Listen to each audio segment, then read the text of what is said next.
Welcome back to the Mental Playbook with Christine Dalgity, Season 2.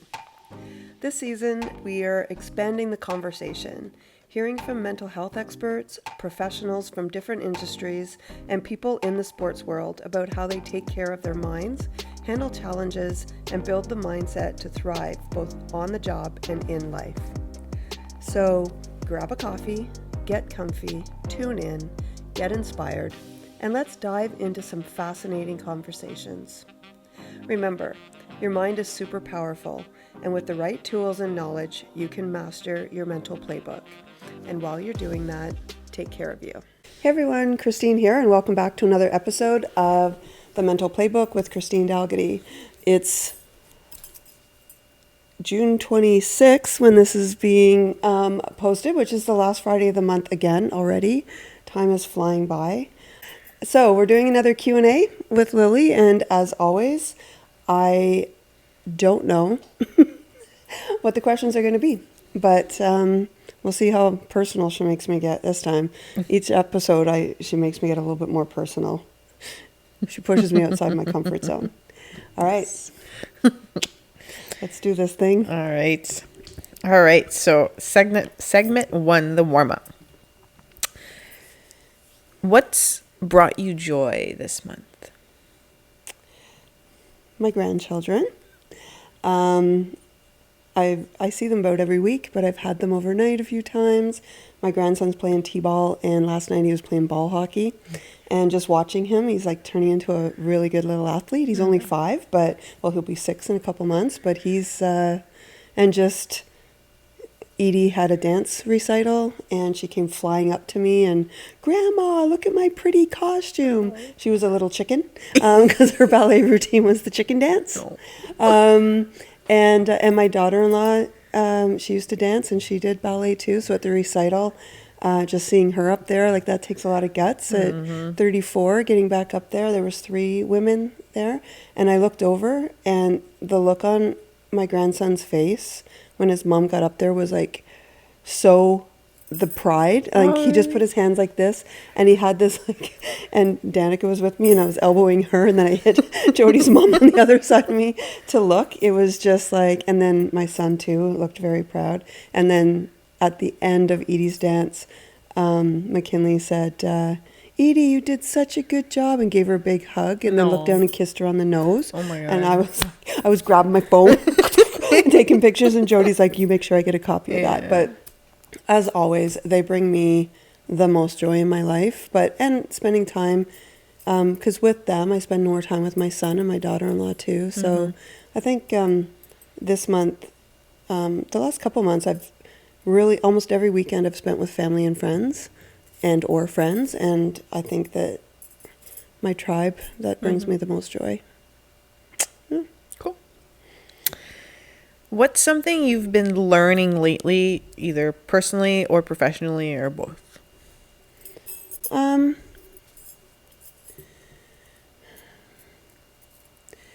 Yeah, personally, well, you know how I think that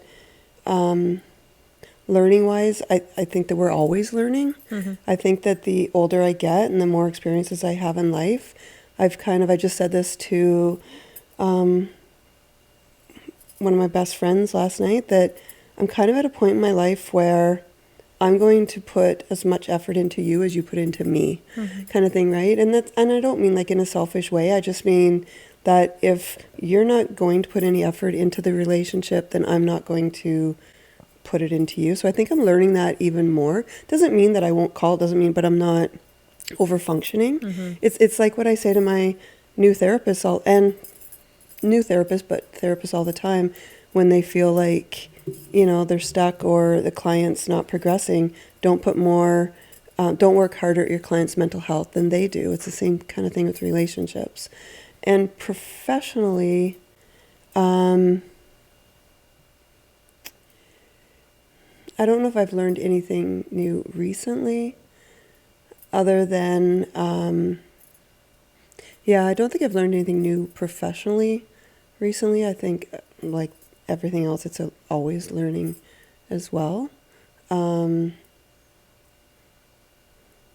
things have been, I've had more trauma clients lately, but things they're not like overwhelming. So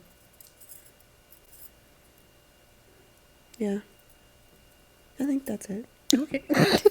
Something my ADHD brain, something may pop in later and I'll be like, oh yeah. Yeah. But yeah. Okay, well, this kind of, maybe you won't have an answer for this one because it's a little bit in the same area, but what's one lesson your clients have taught you? And it doesn't have to be lately. Oh, yeah, that I can answer. Because they teach me, I say all the time, I learn more from my clients and have learned more from my clients than every degree and certificate that's on my wall, right? And I think the other girls in the office would agree. You need that paperwork on the wall to do what we do, but that paperwork never prepares you for what you learn, firsthand. And I think that from my clients, I have learned, other than just like specific things, like they'll go through something or they'll say the way that they look at something or see something when they're shifting states. And then that's really good. Can I steal that? Right? So that kind of stuff, like analogies and stuff too. I also learned, actually, I learned this month how much I use sports analogies. I never realized how I just automatically, and then we were looking at like social media content and who's the most likely to, like we had done before. And I was like looking up different things, and one of them was who's most likely to use a sports analogy. And then I was like thinking, and now every time I do it, I'm like, oh, I just did it again, right? Anyway, I think that, just some of the experiences that my clients have gone through in life and the resilience and learning that even in the toughest times, a support system, and if that support system is just your therapist, it usually isn't. They might feel that at first, but just, how people can come back from devastation, and it may take a year, but learn to put one foot in front of the other, just how resilient people can be. I've also learned, and we've talked about this in different podcasts, but how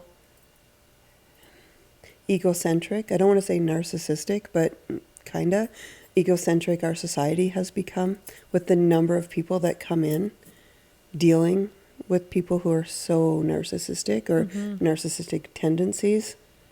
Self-absorbed, it's and I mean we see it everywhere, right? We see now that when I was growing up, and we've talked about this too, when somebody's hurt or something and people are like, whoa, and now that people walk right past. I don't know if people would in like small towns like this, but in cities and that kind of thing. Yeah, I mean there's so many things that I've learned from clients, whether it's like just techniques that they try, analogies that they use, or just from their experiences and how to incorporate that into other clients' experiences. That's like a daily thing, I think. Yeah. So you said how like, I don't know exactly what you said. But you talked a little bit about how it's like the egocentric, like it's a lot of people are out there like that, that have that or that do that. How do you manage? Okay, I'm going to explain it in my perspective, but sometimes when I see a lot of like let's say negativity and I hear it like a lot, I'm just like I kind of I don't want to say give up, but I'm just like the world is just, it's not okay. And you deal with that every day with the negativity because that's your job. How do you see the positive? Like how do you like 8 to 10 hours a day. This is what I deal with 4 days a week now. Because I see clients, but 5 days because I still deal with all the stuff. I was gonna say I feel like 7 days a week. 7 days a week, probably. But part of my training is to not take it on. part of my training, I don't know how well they train you in that. Part of experience is to not take it on. But I'm also human. I think that it's just making a conscious choice every day not to let it control me. I'm not a negative person by nature. Yeah, I can get negative sometimes and I can get caught up when it's all around me. But I really try to filter it out. So if it's 2026 where we communicate through sharing videos and stuff, right? And if somebody sends me a funny video, I'll like laugh, I'll look at it and I'll comment. If someone sends me a video with like the heaviness, whether it's politics or whatever, I start watching it. I don't, depending, sometimes I'll watch the whole thing. Often I don't watch the whole thing and I don't usually reply because I need to filter that. I can't take all of that on. I can't let it control me. I can't let it change who I am. So, and then I do my self-care things like we've talked about. You know, at the end of the day, I usually just come home and sit here in AirPods and just like watch. Well, now all I have is Blue Jays until the Bills start and then Sens start. Red Blacks. I have the Red Blacks. I'm going there in a couple of weeks. But yeah, I think that it's just filling your cup with other stuff. And not, if you fill your cup, if you fill your bucket with all the negativity, you're going to be negative and it's going to weigh you down. Yeah. So it's kind of like what you do. Like, I can't look at it. But I don't say I can't, I say I won't.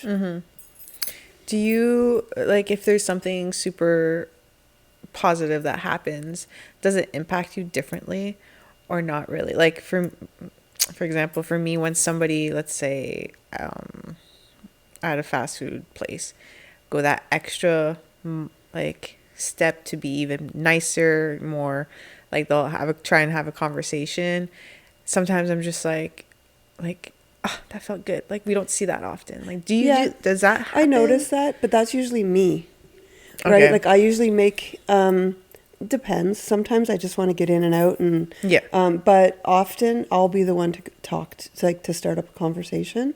To make a difference in other people's lives just because I see it all the time. But yeah, I do notice those things and I try to, and I tell my clients to be mindful, right? I really try to be mindful. So in those times, like with my grandchildren, when they're here playing and I babysat them on Thursday night at their house and they were so excited and I was laughing my head off and Jody was like, okay, guys, right? And they were just like, Grandma, want to see my room? Grandma, like, I've never been there before. And then Edie's like, Grandma, do you want to see our fridge? Right? Okay. And then, side note, funny thing. So McKinley wanted to play Yahtzee. It's his favorite game. That was Ryan's favorite game. I said, dude, I have played this game 5 million times with your dad. And he goes, I don't really believe that. And then I was in charge of scoring, right? He says adults have to do the scoring. And so then I was talking to Edie and he grabs a pen and he taps the thing and he goes, focus. I'm like, okay. Wow. Grandma with ADHD. Anyway, it was cute. So those moments I really am mindful in so that the positive things, you know, I don't mental filter where all of a sudden something's positive and I'm like, holy cow.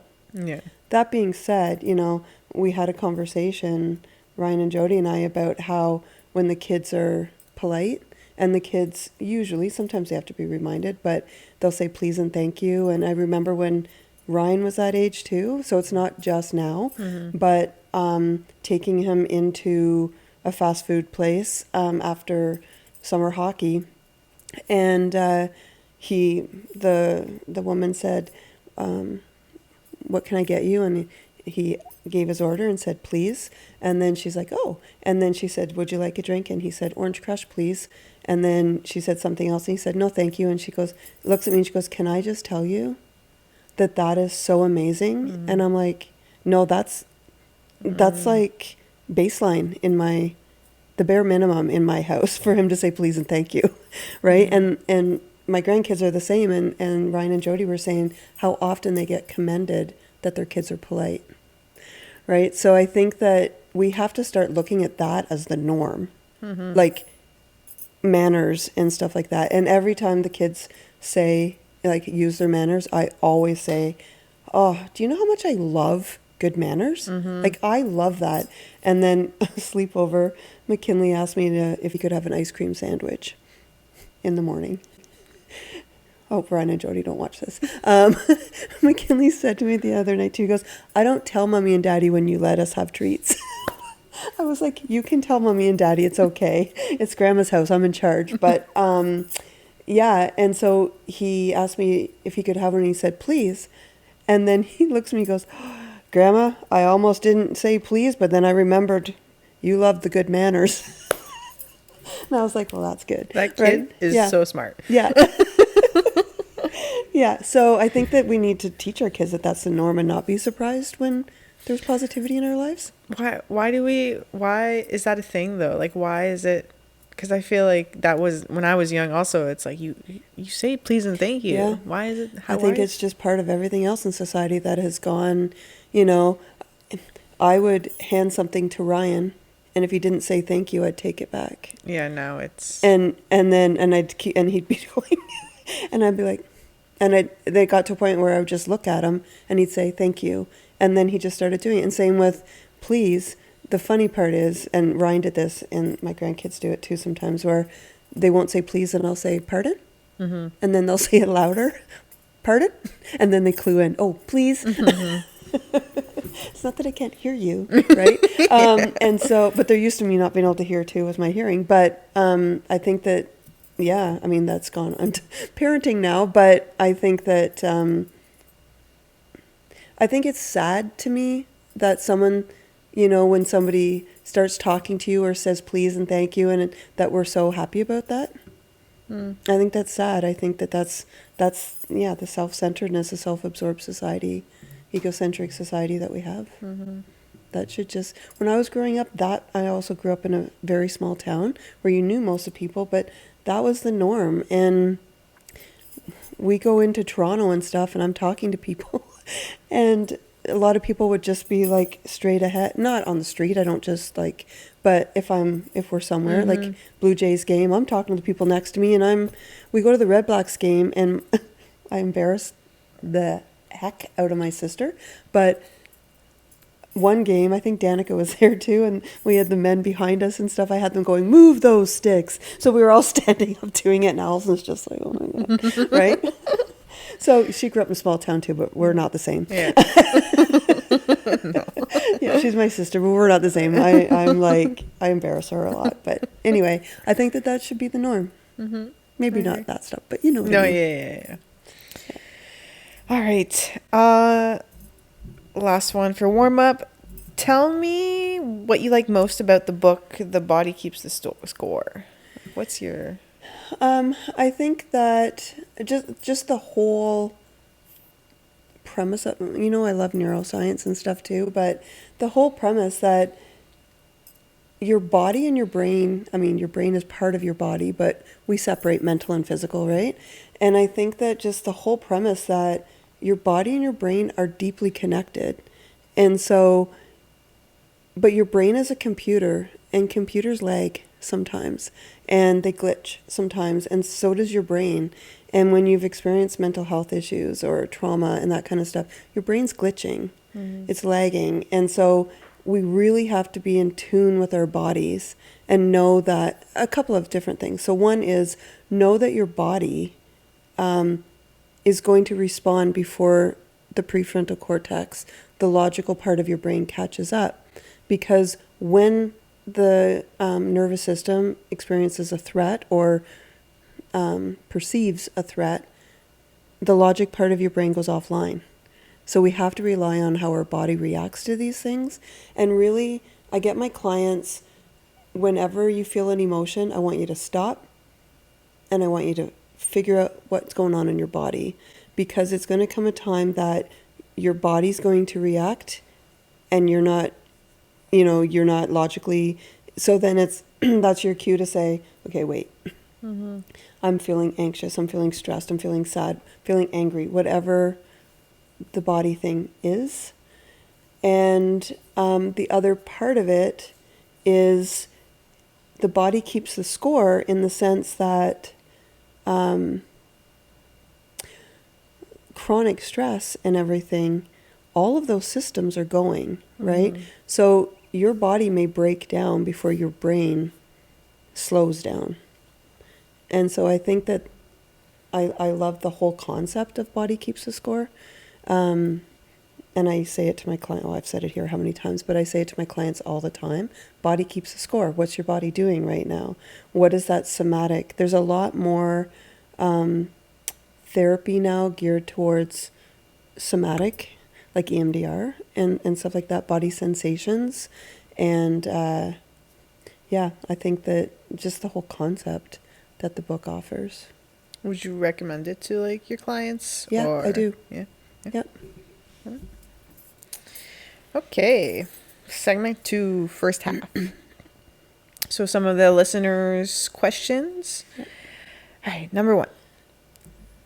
I keep getting lost in thought, even when in the middle of a conversation, and it's not about what the person is saying. Like that's not what they're lost in thought in. And then once I realize, I just pretend that I heard what they said.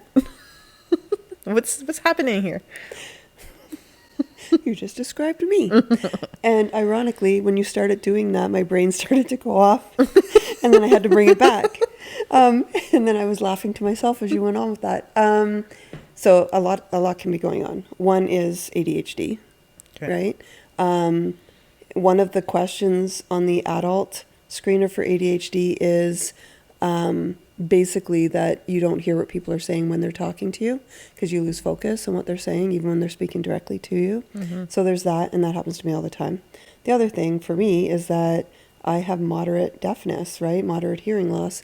And there's many times that people are talking, and it's not my brain going, this is just, I don't totally hear what they say, but I'm so tired of saying pardon to people and getting them to repeat, because people get frustrated with me too, and I often just want to look at them and go, oh, I'm sorry it's hard for you. Like, what do you think I'm going through, right? But, so I just, oh yeah, right? And I don't hear what they say. But other than that, other than ADHD, like, because if your brain's wandering, it's not a hearing thing, but it can be, depending in your environment.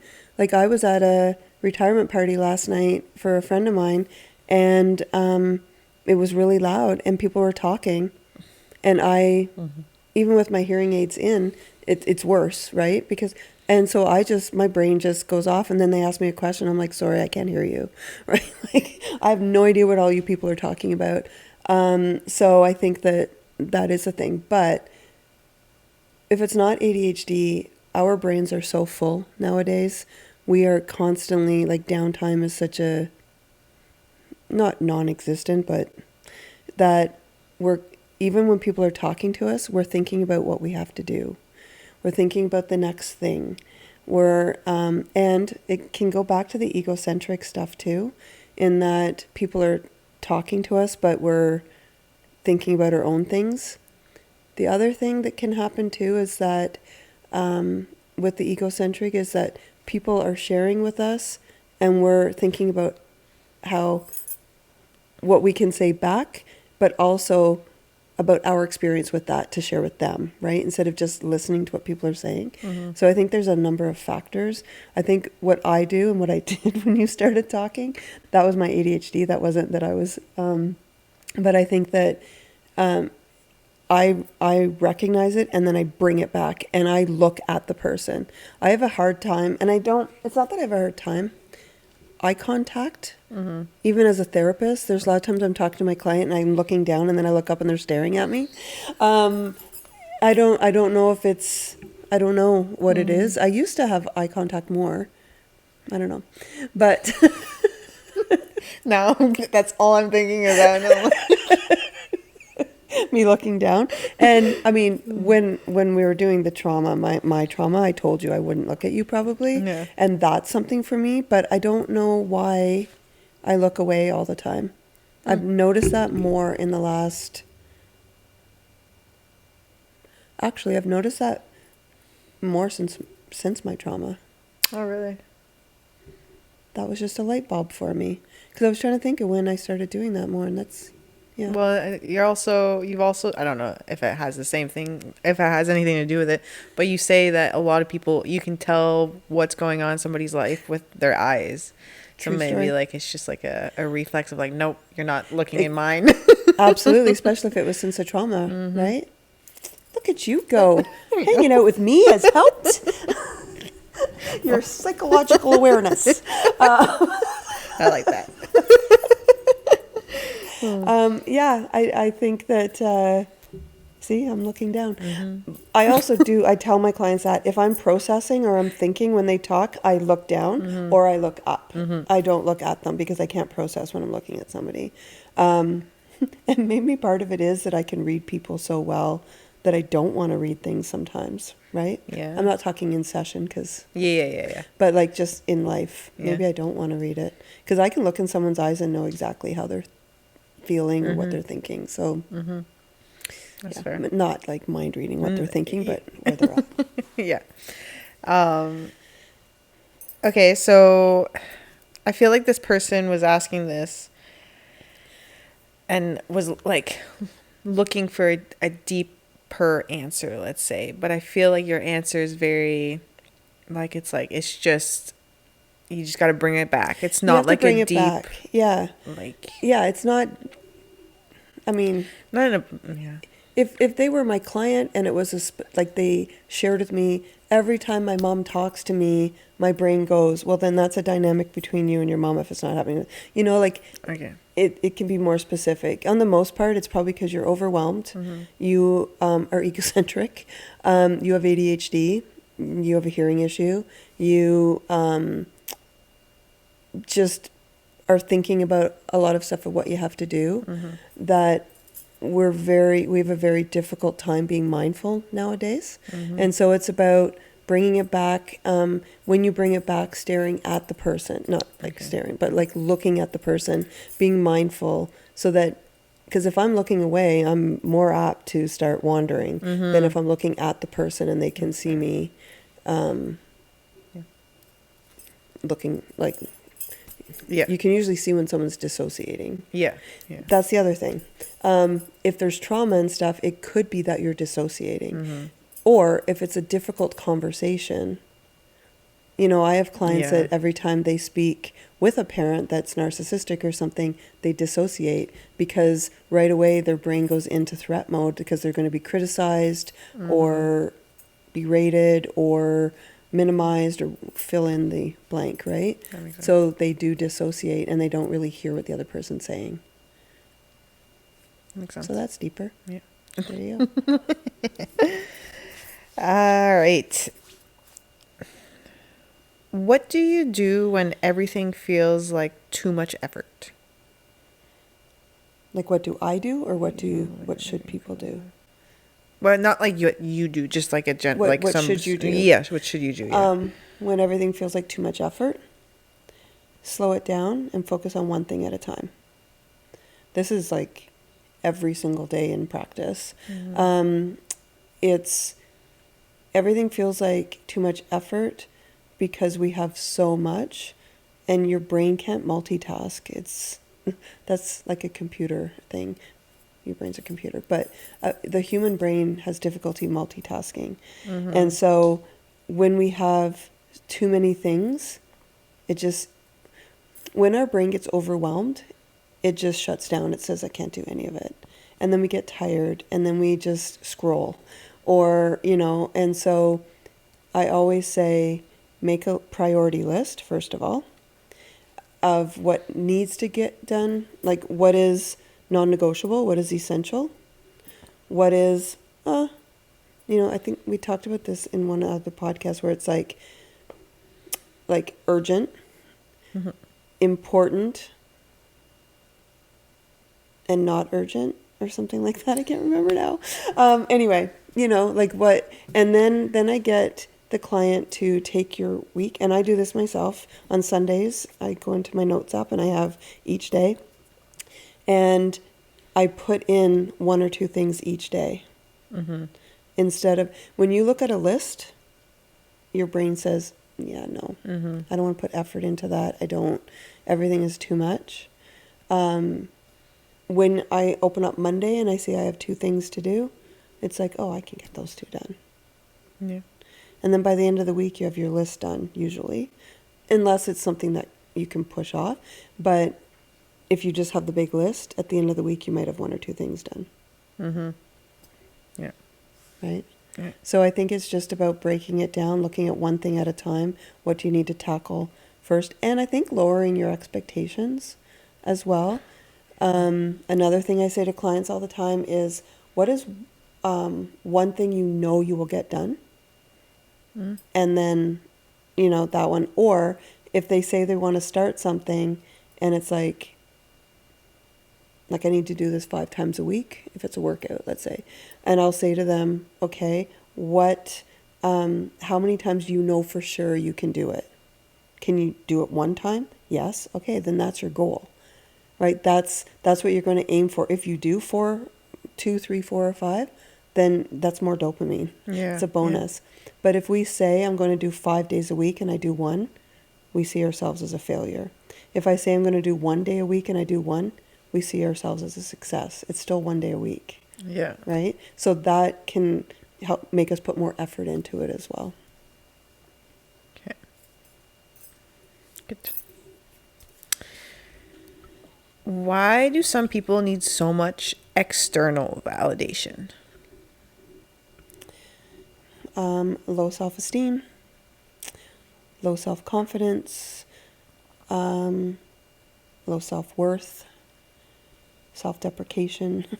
If they were raised in a way that there was highly critical, or low affection, then they don't know what that feels like to have internal validation.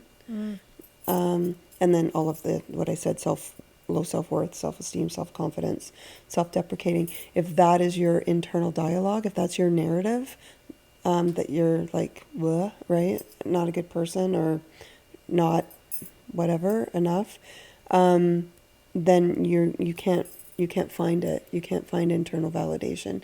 So you constantly seek external validation. That's a deep sense of it. Mm-hmm. One of my best friends always says, she puts herself down. And so every time she does, I say, don't talk about my friend like that.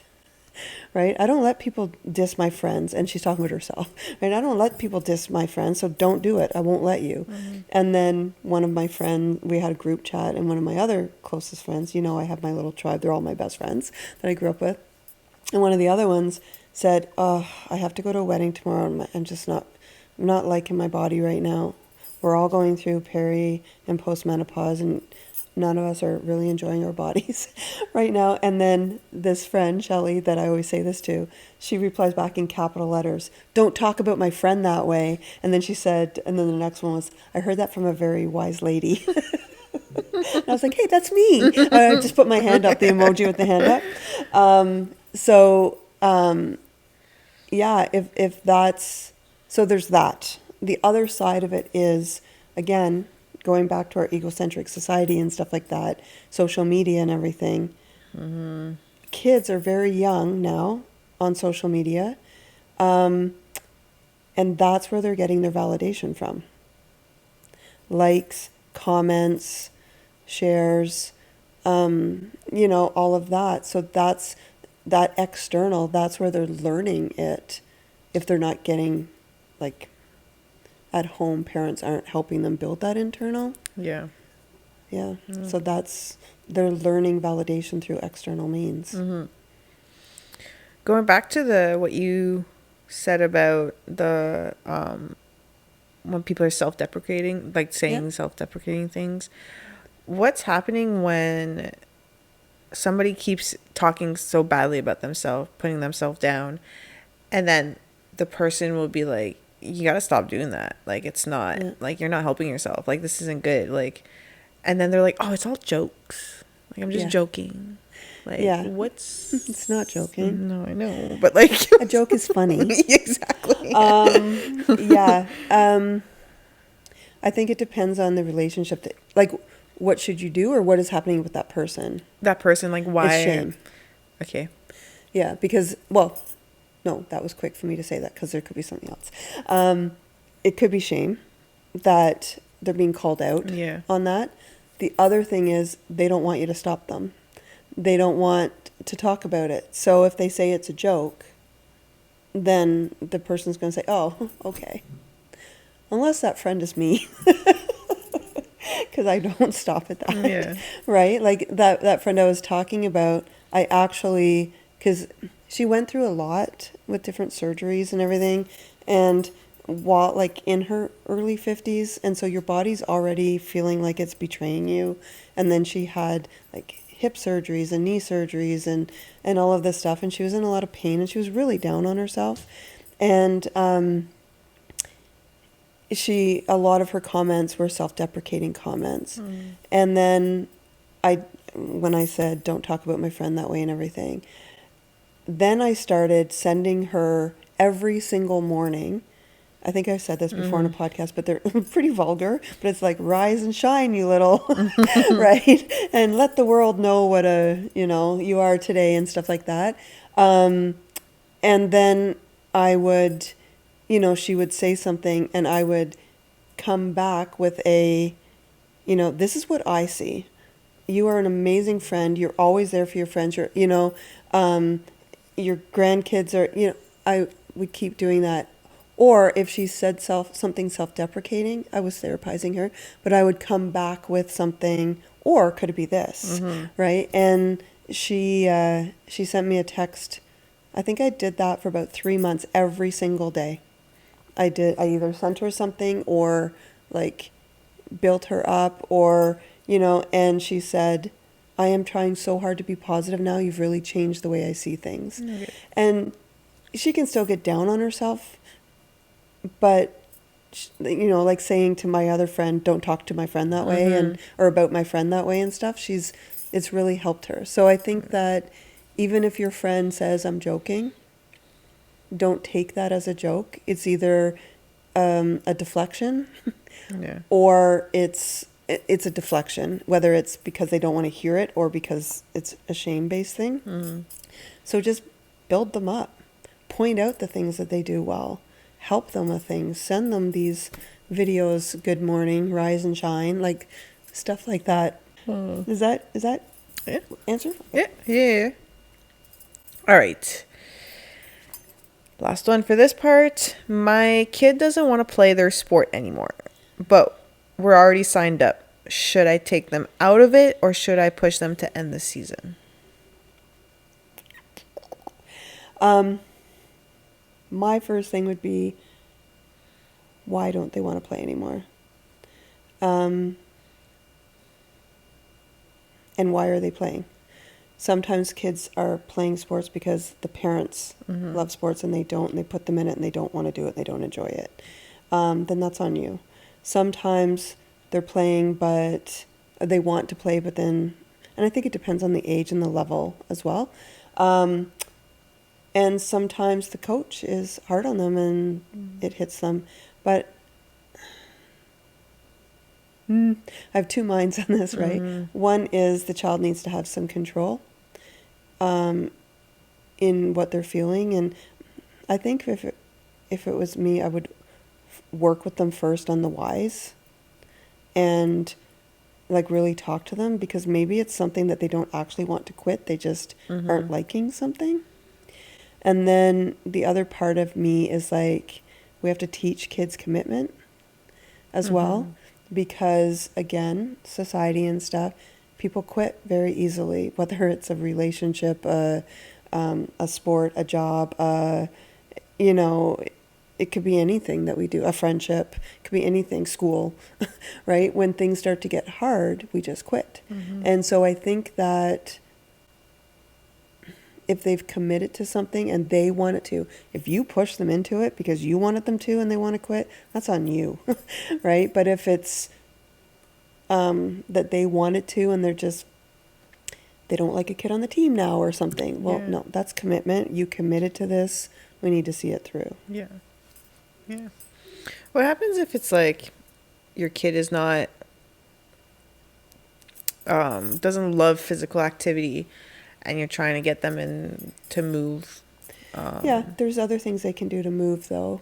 If they don't like sports, right? You can take them to the park. You can get them off their devices and outside. You can, like, there's so many other things. You can go for walks. You can go to the beach. You can go, if you have a beach near you. You can play outside with them. There's so many things. Play tag. Kids love tag, right? Play frisbee. Whatever it happens to be. It doesn't have to be an organized, sports. Yeah. And it also doesn't have to be an organized sport. Yeah, that's right. Yeah, they might want to just play catch in the backyard. They might want to kick a soccer ball around. Okay. All right, halftime break. What's one mental health tip that almost everyone could benefit from? We might have said this before, but it seems familiar. One mental health tip. I think that it's just one. Self-care is huge. Setting limits, setting boundaries. I say this all the time, but it is huge in our lives. That's probably one of the most important mental health tips. There's like mindfulness and pulling out facts when your brain starts to go. Bring it back to now and what you can control. I think, I never stick with one. I think the two that I use all the time with clients and myself and even like family and stuff is boundaries and limits, and figure out what you can control versus what you can't control. Because most of our stress and everything comes from trying to control what we can't. What's one question you wish people ask themselves more often?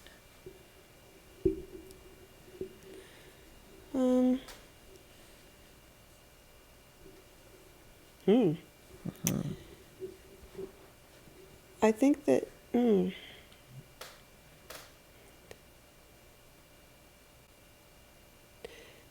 that's a hard one. I have a few things in my mind. I think something important that we need to ask ourselves is, how is my behavior going to impact other people? And I know I always talk about others. We're not responsible for how other people feel, but if your behavior is outright mean or something, right? I don't know. I think that a question everyone should ask themselves is, what do I know to be true in this situation right now?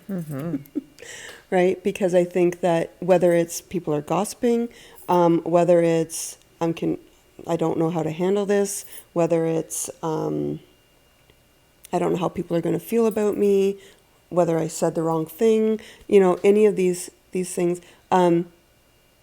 Should I apply for this job? Should I buy that shirt? Whatever it is, I think we have to say, okay, what do I know to be true right now? Not what they may say, gossip and stuff. What do I know to be true? I don't know that that's true. That's what someone said. I think, what do I know to be true right now is probably something someone should ask themselves all the time. It's a good one. Yeah.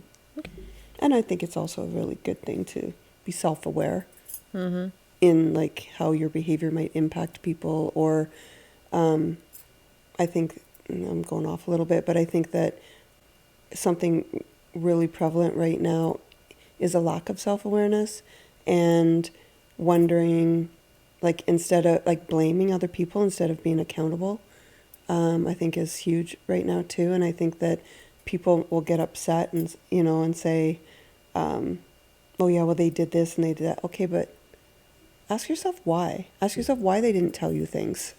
Ask yourself why, they just shut down when you were talking. Ask yourself these things instead of saying, I can't believe they didn't. Right? So there's a question you can ask yourself. It goes back to, I don't know when we talked about that, but the whole having control. what you have control versus what you don't. Like, you have control on how you acted. So For sure. versus like, if it's like, oh, like they did this, that's their fault. It's like you have no control now No. with it. No, you always, again, I always say to clients, because sometimes I'll say, what can you control? And they'll say, nothing in this moment. Like, you can always control your reaction. Always. Unless it's a trauma situation and you're in fight or flight. But when it's a conversation and that kind of thing, you can control your reaction. It's not easy, but No, but necessary. yep. Becoming your best self is not easy. No. Progress over perfection. Yep. Atomic habits. What's something you wish more people understood about emotions?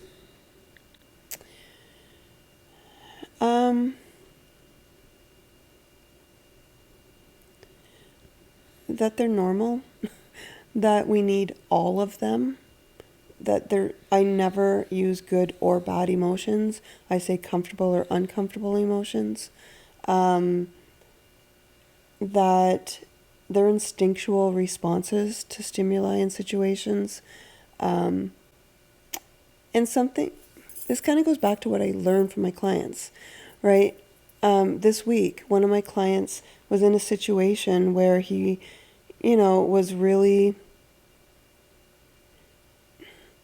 it was a very difficult situation, and it was kind of like a spotlight on him, and he could feel himself getting really angry.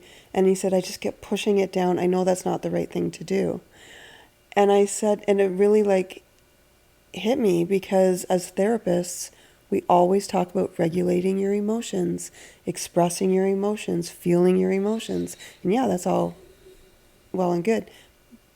But what I said to him was okay. I said, in therapy, yes, we tell you to express them and feel them, but there are times that we have to push it down. That's regulation too, where it would be inappropriate for that anger to come out in that situation. The appropriate thing to do is to push it down in that situation, as long as you process it and feel it and stuff in a safe environment, right? But I think that really resonated with me when he said that. As a therapist, always telling clients to do that no, there are situations where I want you to push it down, as long as you process it. But we always say, no, you have to feel it. You have to process it. Right? And so clients are getting the message that they should never suppress it until it's appropriate. Okay, could that be translated to, hopefully this is okay to, Yeah. but to nowadays, how the whole gentle parenting is? It's like they let their kids be angry, let it out, be fresh, and then they'll be like, oh, they're just feeling their emotions. Yeah, that's a tough one, right? And right or wrong, I don't totally agree with gentle parenting, and we've talked about this before. I agree with talking to our kids and teaching them emotions, and I think that children need to feel and express their emotions. They also have to learn how to regulate their emotions. And yes, toddlers are little tyrants. Yeah. Yes. I always said toddlers are like bipolar on steroids, right? Screaming and crying and then laughing and but I think that's a really good time. Their brain is so plastic to teach them. You can still, they can feel the anger, and then you can get at their eye level and say, I can understand you're really angry right now, but we, in a toddler speak, right? But we can't have a tantrum in the store. That's not appropriate. When we go to the car, we'll talk about it. Yeah. Right? It's not going to work all the time with a toddler because of their their frontal lobe in development. Yeah. But their brain is so plastic. If that's what you teach them all the time, that is going to be their neural pathway. Is going to be created, right? That's going to be how they. So I think it's good to teach kids to express their emotions, but I also think it's appropriate to teach them where it's appropriate. Yeah. Yeah, that makes sense. And then what's something you've noticed resilient people tend to have in common? Oh, these questions are tough today. Something that resilient people have in common. I think a level of boundaries and limits. I think that resilient people, I think we all have resilience in us. I think that, I think childhood and how they were taught resilience as well. If you're taught that, so it could be they all having, I mean, Gen Xers are pretty resilient, but almost too. Are they resilient or they just ignore everything? Because we were taught to suck it up, buttercup, right? Don't be so sensitive. Which is resilience. There's things that, like my generation, are like, that's not an issue, where other younger generations might be like, this is huge, right? But I think in childhood, if you're taught that, yeah, well, you lose sometimes and you know, bad things happen and stuff. I think bubble wrap generational type stuff don't build resilience because they don't fail. They don't. I think that something that very resilient people have in common too is that they have been through things and learned that they could get through them. So, question, different question. That's a hard question. Yeah, well, let's see if this will make it easier. It might not. But what if somebody's trying to build resilience? What should they do? They should fail. Right? They should fail, and they should be okay with failing. And, you know, when children are playing a game, building resilience, I think, is very important to start in childhood. If children are playing a game and they lose, do you know how many times I hear, just let them win, they're children? Or people say, yeah, I didn't play. Like, obviously, if it's a sport, you're not going to, like, body slam, you know, or tackle your kid. But if it's a board game and stuff and they like, oh, I missed that one, that's not teaching them resilience. So they always win. They don't, you know, if they're playing a sport and they don't make the team, or they don't play well, or, you know, or they don't play part of a game and you go and yell at the coach because they didn't get to play the whole game and stuff. That's not building resilience in your child. If an adult wants to build resilience, it's about going through the things, facing the things, and then learning that you can get through things, as tough as it might be, right? There's things I've been through in my life that I wish I could just have like, hurdled. But I wouldn't be as resilient or the person I am if I didn't go through them. One thing I always say to clients is we don't get over things. We move through them, right? So if you can move through things, you're going to build resilience. Does that make? Oh, I always say that. Does that make sense? All right. Second half, our listener's story. So it kind of flows with some of the questions we asked, honestly. Okay. I've realized I always want what other people have. I'll see someone whose confidence or lifestyle I admire, and I convince myself that if I buy the same clothes, the same products, or even a little similar, or even live a similar lifestyle, I'll finally feel the way they seem to feel. But every time I get those things, the feeling disappears almost immediately. Sometimes I even feel more disappointed because I still don't feel like them. Why do I keep chasing something I know it isn't making me happier? Or why am I feeling this? Okay.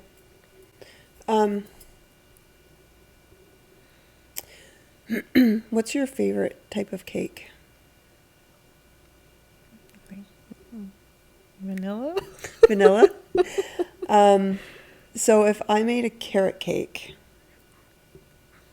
You No, like carrot cake? I lied. It's your coffee cake. Oh, my coffee cake. Yeah. Oh, it can't be coffee cake because I need to put icing on it. Oh. Anyway, if your favorite cake was carrot cake, Yeah. right? No. If your favorite cake was vanilla and I had a chocolate cake and you weren't a real fan of chocolate cake, but they both had buttercream icing on it. Mm-hmm. Okay. Are you going to like the chocolate cake more because of the buttercream icing? No. It's just icing. Mm-hmm. Right?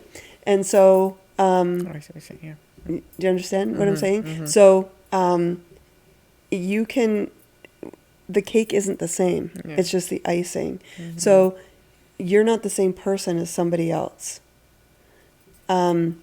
So putting the exterior, there's external validation, right? Mm-hmm. So by wearing the same clothes or doing the same things isn't going to make you a chocolate cake. Mm-hmm. And so those are just things.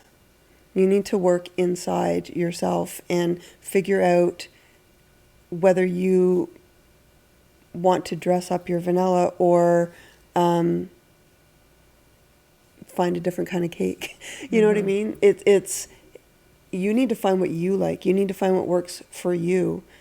It's not building confidence to try to emulate somebody else because you're two totally different people. Mm-hmm. And so that happens very often, right? Especially, and we've talked about this 100 times, but with social media and seeing what people have and what they're doing and then trying to emulate that, but you have a completely different background or completely different likes or tastes and so you're not going to be happy if you're just dressing up somebody else's way. Mm-hmm. We need to dig deep and find out what we like, what we want, what makes us happy, what gives us confidence, what makes us feel joy or experience joy, not try to experience somebody else's. Yeah. So it would be like a first step to kind of going away from that, from like wanting what other people have and thinking it'll make them feel better. Ask yourself, what do I want? Like, what do I truly want? That's a hard question to ask. Or who am I? Right? When was the last time I felt joy? What was going on around me then? When was the last time I felt confident? Even slightly. Right? When was the last time I just felt light or free or strong or smart or adjective, right? When was the last time I felt that way? What was happening? What was going on at that point? You can use the magic wand therapy technique, right? If I had a magic wand and life could look like exactly how I want it to look, what would that be? Those types of things. That's good. I like that. Oh, All right. Our overtime. This is no. questions, but I don't know if they're questions. These are always the ones that I screw up. Because I can't just... We did a rating social media one. I don't know if you saw it. And it was dating trends was the one I had to do. I had such a hard time because, well, first of all, I didn't know what some of them meant. I had to ask Danica, what does that mean beforehand? But just saying like rating out of 10. And I'm like, one was like sharing passwords. And I was like, because if the other person's making you share a password, that's a 0 out of 10 because they don't trust you. Yeah. But if you share passwords, that's trust. So, right. Yeah. So I couldn't, I just had to like. Okay, I didn't see that one. Yeah. But did you do one that said like share locations, that they share locations? That wasn't on there. No. What do you think about that? Because that was a question I was gonna ask at one was point. it? At one point, yeah, but not. I'm just like I'm so curious. Again, I think it's the same thing with passwords, right? Okay. If a partner is making you share a location so they know where you are all the time, Yeah. that's like wave that red flag. That's borderline abusive, Yeah. right? Depending. Yeah. Maybe more than borderline, but if it's like, yeah, let's share our locations and it's a mutual thing, well, that's a 10 out of 10. Yeah. That's trust. Yeah. And but if it's like either someone's making you share because control or anxious attachment type things, or just where you have to share your location because, what if you leave me? What if you, that kind of stuff, then no. Yeah. But if it's a trust thing Yeah. and it's like, let's share our locations. Yeah. Yeah, because my experience with it, like, I know somebody that they share it and then they're like, why don't you just share your locations? And in my head, I'm like, it's like I would do it, but I feel like if my boyfriend shares his location, like, I'll constantly be like, okay, where are you at? Like, get me this or get me that. Like, I feel like it will just cause issues. Yeah. I think it has to be like a very personal choice between the couple. And personally, I probably wouldn't because I don't care enough. It's not that I don't care, I guess. It's just that I never grew up with that stuff, right? Yeah. And so I think I was at my sister's, and I think one of my nieces, and I think my sister tried to share locations, but she's got a really old phone and it didn't work or something. Mm-hmm. And my brother, they were like, let's share locations. In my head, I'm like, I don't want you people to know where I am all the time. But it was just like a thing. I have never looked at it. Yeah. So, and I mean, I'm not in a relation. I just don't think I'm somebody who would want to, like, I don't. Yeah. If there's trust. Well, that's the thing. I feel like, for me, it's like, I don't need him to share it because I'm like. Yeah. If I trust him to. Yeah. And if there's no trust, then that's a whole other issue that you need to look at. Mm-hmm. Exactly. Anyways, okay, cool. It's a side note. Okay. So we're going to do the same thing as we did last time. I'm going to try to explain it better because we still kind of did it, but then I realized when I was editing, I'm like, no, that's not exactly what I wanted, but it still worked. Okay. So I'm going to say a word or multiple words, and I want you to say the first thing that pops into your head, whether it's one word. Which is what I did, and then you told me that was wrong. No, see, that's the thing. That's why I was like, narcissism. No. And then I was like, yes, but I want you to explain it. Okay. So, like, what you do. Don't want me to explain it? No, but I do. Let me re-explain it. I know when I was editing, I was like, okay, anyways. Yeah, okay. So yes, I want you to say the word that pops word association and then explain the word. Exactly. Okay. I can do that. Like, why did you, exactly. Because I like that better when I can explain my thought, as you know. Yeah. Okay. Yeah. But I want you to say a word, like the first thing that pops into your head. Okay. So this is the word. Okay. I'm nervous. Okay. Self-compassion. Self-care. Okay. Because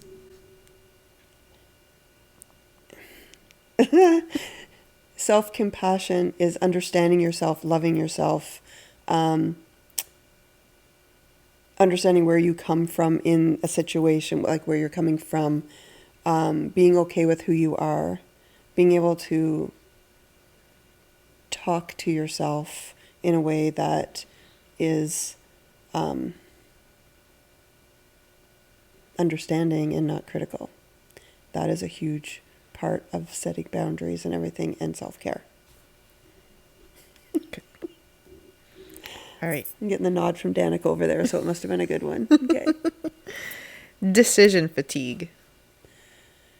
Decision fatigue. Overwhelm.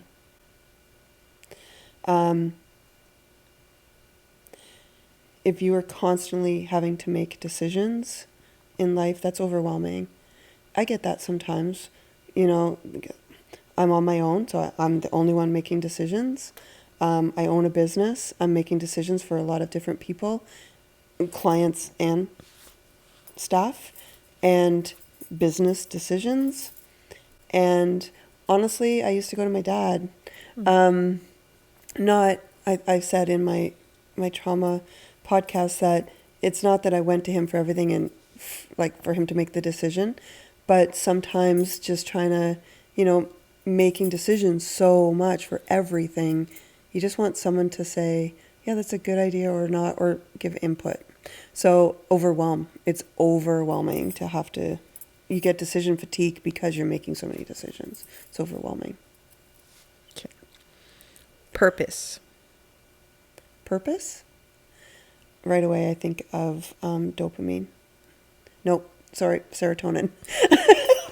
Got them mixed up. Serotonin, because serotonin is often released when there's purpose, or when we do something with purpose, or there's a purpose to it.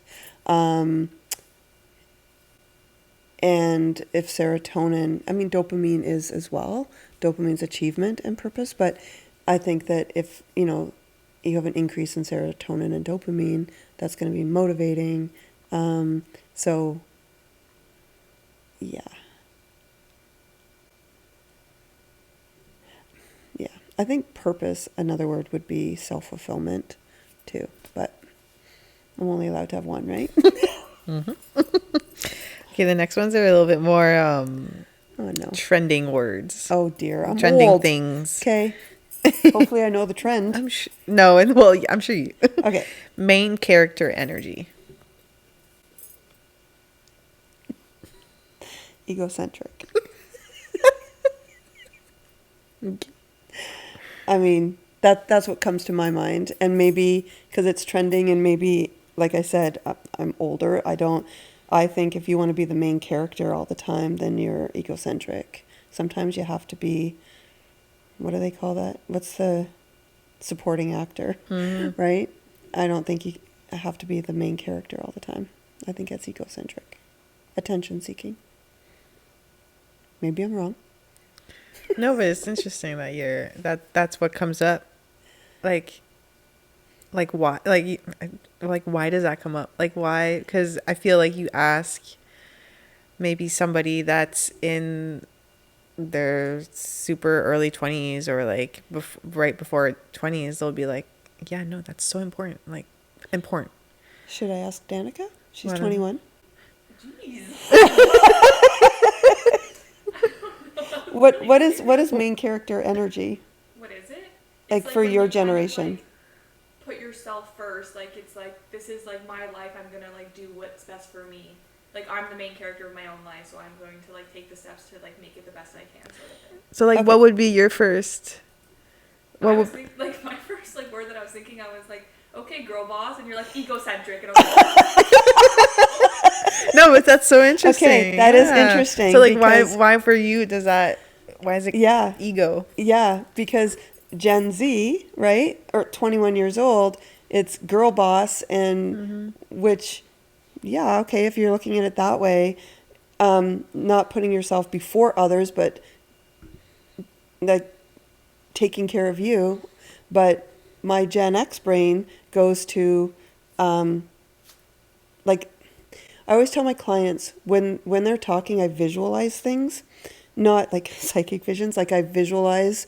And when you ask that question, the visual that came to my mind was someone standing in the middle, like, look at me, right? So that's why I said egocentric, because it's like attention seeking, and I'm the main character, and that's why I said sometimes you need to be the supporting actor and not the lead. But when I hear it Danica's way, then yeah, it's completely different connotation to it. See, I'm Gen X, I'm jaded and cynical.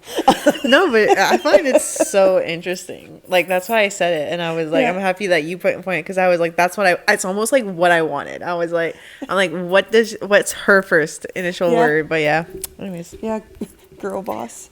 Which, yeah, if you look at it that way, absolutely, 100%. And I do always talk about knowing your worth and putting yourself, but that's not what I think of when you say, yeah, main character. Okay. And See, trending. Uh-oh. Okay. last one here, inner child. I think wound. Wound. Because I deal with inner child wounds so much, childhood wounds, inner child wounds. But I think inner child is that voice in us, right? But I think that, like, probably 90% of the clients I work with have inner child wounds. That child that was hurt so much is always inside you. And that child that was told that they weren't good enough. I mean, we've talked about 0 to 8 formative years, plasticity, and how it forms your core beliefs, your attachments. That's the inner child. And So that's why wounds comes up.